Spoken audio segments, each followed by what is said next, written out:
மாதிரி தவறான ஒரு விஷயம் நடைபெறாமல் இருப்பதற்கு நாம் எப்படி நம்மை தயார்படுத்திக் கொள்ள வேண்டும் என்கின்ற அந்த விவரங்களையும் சிஓஎஸ் மீட்டிங்கில் சொல்லியிருக்கிறோம். குறிப்பாக ரிசல்ட் நல்லா கொடுங்கிற ட்ராப் அவுட்ஸ் வந்து இருக்கவே கூடாது என்கின்ற நிலையை நாங்கள் சொல்லியிருக்கிறோம்.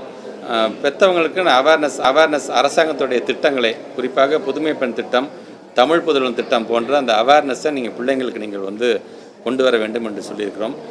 வரலாற்றே இல்லாதவர்களுக்கு காலை சிற்றுண்டி என்கிற திட்டத்தை கொண்டு வந்ததன் மூலமாக இன்றைக்கி 22 லட்சம் பிள்ளைகள் ஒரு நாளைக்கு உணவருந்துகின்ற ஒரு நிலையை நம்முடைய மாண்பு தமிழ்நாட்டு முதலமைச்சர் உருவாக்கி தந்திருக்கின்றார்கள். இப்படி பல்வேறு திட்டங்கள் சார்ந்து பேசுகின்ற அதே வழி அது ப்ராப்பராக இம்ப்ளிமெண்ட் ஆகிருக்கா, அது ப்ராப்பரான ஃபாலோ அப்ஸ் போயிருக்குதா, அதே மாதிரி தவறான சில செய்திகள்லாம் செய்தித்தாளில் வரும்பொழுது அதை நாம் எப்படி வந்து சரி செய்யணும், அது உடனடியாக மறுப்பு தெரிவிக்கிறோமா என்பதை நாங்கள் வந்து இங்கே விவாதித்திருக்கின்றோம். கண்டிப்பாக இன்னும் வரும் காலத்தில் நம்முடைய சிஓஎஸை பொறுத்தவரைக்கும் நல்லாவே செயல்பட்டு கொண்டிருக்கின்றார்கள். ஒவ்வொருத்தரும் போட்டி போட்டுக்கொண்டு ரிசல்ட் நல்லா கொடுக்குங்கிற லெவலில் இருக்கிறார்கள். ரிசல்ட் மட்டும் முக்கியமல்ல, அரசாங்கம் கொண்டு வந்திருக்கின்ற திட்டத்தையும் நீங்கள் பார்க்க வேண்டும் என்று சொல்லியிருக்கிறோம். கண்டிப்பாக ஒரு நல்ல ஒரு ரிசல்ட்டை நம்முடைய சிஓஎஸ் ஒவ்வொருவரும் வழங்குவார் என்ற நம்பிக்கை இருக்கின்றது.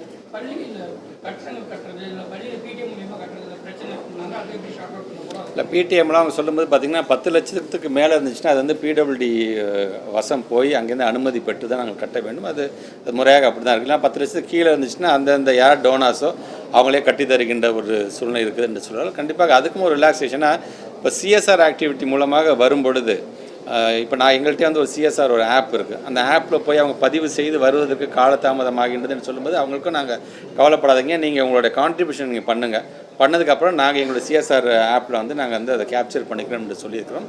வரும் காலத்தில் அதுக்கும் கொஞ்சம் மாற்றி அமைக்குவதற்காக தான் எங்களுடைய பிரின்சிபல் செக்ரட்டரி பிடபிள்யூ செக்ரட்டரியோடு அது பேசுவதற்கு இல்லை ஆலோசனை பொறுத்த வரைக்கும் இப்போ சமீபத்தில் உதாரணத்துக்கு இப்போ கிருஷ்ணகிரியில் பொறுத்த வரைக்கும் ஒரு என்சிசி சார்ந்து ஒரு மிகப்பெரிய ஒரு பிரச்சனை இன்றைக்கி தமிழ்நாடு முழுவதும் பேசப்பட்டு கொண்டு இருக்கின்றது. இந்த மாதிரியான செய்திகள் வரும்பொழுது முதல்ல அங்கே இருக்கின்ற நம்முடைய தனியார் பள்ளியில் நடக்கும் பொழுது அங்கே தனியார் பள்ளி சார்ந்திருக்கிற டிஓஸ் மூலமாக அங்கே யார் வந்து முறையாக சரியாக இருக்கிறார்கள், ஒரு அனுமதி பெறாமல் முதல்ல இந்த மாதிரி எடுத்தோம் கவுத்தோங்கிற மாதிரியான வேலை செய்யக்கூடிய இது மாணவ செல்வங்களுடைய இது சம்மந்தப்பட்டது. ஆனால் எந்த முகாமாக இருந்தாலும் சரி அதுக்கு அனுமதி பெறுவதற்கு முன்பாக அங்கே இருக்கின்ற ப்ரைவேட் டிஓஸ் கிட்ட வந்து முதல்ல நீங்கள் அனுமதி பெற்றதுக்கு பிறகு தான் அவங்க அது ஓகேன்னு அனுமதி கொடுத்ததுக்கு அப்புறமேட்டு தான் நீங்கள் அதெல்லாம் செய்ய வேண்டும் என்கின்ற ஒரு சூழ்நிலை. குறிப்பாக பத்திரிகையில் என்னென்ன வருகின்றதோ அதை வைத்து கொண்டு தான் இன்றைக்கி சிஓஎஸ் மீட்டிங் வந்து நாங்கள் பேசியிருக்கிறோம்.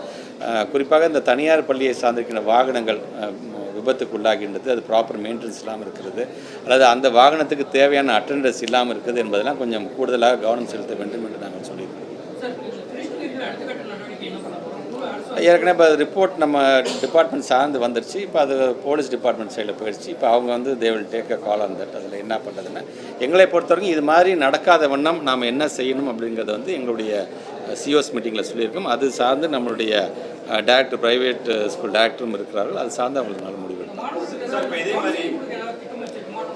இல்லை. கவுன்சிலிங் குழந்தைங்களுக்கு பொறுத்த வரைக்கும் பொதுவாகவே இப்போ நான் ஏற்கனவே சொன்னதான் எமோஷனல் வெல்பீயிங்க்கு நம்ம ஏற்கனவே ஒரு புத்தகம் ஒரு கைடு நம்ம கொடுத்து அது மூலமாக டீச்சர்ஸ் நம்ம ட்ரெயின் பண்ணியிருக்கிறாங்க. அந்த டீச்சர்ஸ் வந்து பல மாணவ செல்வங்களுக்கு அதுக்கான ட்ரைனிங் வழங்கிட்டு இருக்கிறாங்க. ஆர்பிஎஸ்கே ஸ்கீம் மூலமாக கிட்டத்தட்ட ஒரு 800 டாக்டர்ஸ் த்ரூ அவுட் தமிழ்நாடு ஒவ்வொரு ஒன்றியமாக ரொட்டேஷன் பேசிஸில் ஒரு கவுன்சிலிங் கொடுத்துட்ருக்கிறார்கள். ஒவ்வொரு தலைமை ஆசிரியருக்குமே ஒரு கவுன்சிலராக அது இருக்க வேண்டும் என்பதுதான் எங்களுடைய ஆசை. அதனால தான் மாணவர் மனசுங்கிற ஒரு பெட்டியின் மூலமாக பிள்ளைங்களுக்கு ஏதாச்சும் பிரச்சனை கூட பேரே எழுத தேவையில்லை, பிரச்சனை எழுதி போட்டால் அதை உடனடியாக நாம் வந்து சரி செய்ய வேண்டும் என்று சொல்லியிருக்கிறோம். அந்த வகையில் நீங்கள் சொல்கிற மாதிரியான கவுன்சிலிங் வழங்கப்படுது என்று சொன்னாலும் அது இன்னும் அதை கூடுதலாக அதை வலுப்படுத்த வேண்டிய ஒரு கட்டாயம் அரசாங்கத்தில் இருக்கின்றது. 9 பெண் குழந்தைகள் புகார் கொடுத்துருக்காங்க. இப்போ நடராஜன் சொல்லிட்டு ஒரு ஆசிரியர் அவர் போக்சோவில் இப்போ கைது கூட செய்யப்பட்டிருக்கு. இந்த மாதிரி நிறைய இடங்கள் தொடர்ச்சியாக வருது. இப்போ தடுக்கிறதுக்கு ஏதாவது சிறப்பு திட்டம் மாதிரி என்ன மாதிரி திட்டம் செய்வாங்க? மாணவிகளுக்கு வந்து ஒரு பாதுகாப்பு கண்டிப்பாக ஒரு பொம்பளை பிள்ளையை பார்க்குறவங்க ஒரு தைரியமான ஒரு சூழ்நிலையில் பள்ளிக்கூடத்துக்கு அனுப்பி வைக்க வேண்டும் என்கின்ற ஒரு நிலையில் தான் இருப்பார்கள். வெறுமனா பள்ளிக்கூடத்துக்கு மட்டும் அந்த பள்ளிக்கூடத்தில் கழிவறை முதற்கொண்டு சரியாக இருக்குதான்னு பார்த்துட்டு தான் பொம்பளை பிள்ளைங்களை அதை அனுப்பி வைக்கிற சூழ்நிலை இருக்கின்றது. அதையும் தாண்டி நீங்கள் சொல்வது போல் இந்த மாதிரியான ஒரு சூழ்நிலை வந்து உள்ளபடியே அது மனதுக்கு வேதனைக்குரியதாக இருக்கின்றது. என்னதான் போக்சோ சட்டம் நம்ம பாய்கிறதும் என்று சொன்னாலும் அந்த ஒரு மாற்றம், ஒரு மனநிலை ஒரு மாற்றம் இல்லாமல் இப்படி பெரியவங்க நடந்துக்கிறாங்கிறது ஒரு வேதனைக்குரியதான். அது என்னை பொறுத்த வரைக்கும் இதை கண்டுபிடிக்கிறது, இது உண்மைத்தன்மை அது இருக்குங்கின்ற பட்சத்தில் ஒரு மிகப்பெரிய ஒரு தண்டனையை இது போன்ற மனிதர்களுக்கு வழங்க வேண்டும் என்பதுதான் என்னோட கருத்து.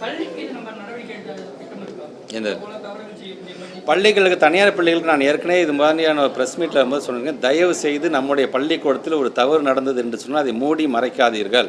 நீங்கள் உங்களை நம்பி வரும்பொழுது அந்த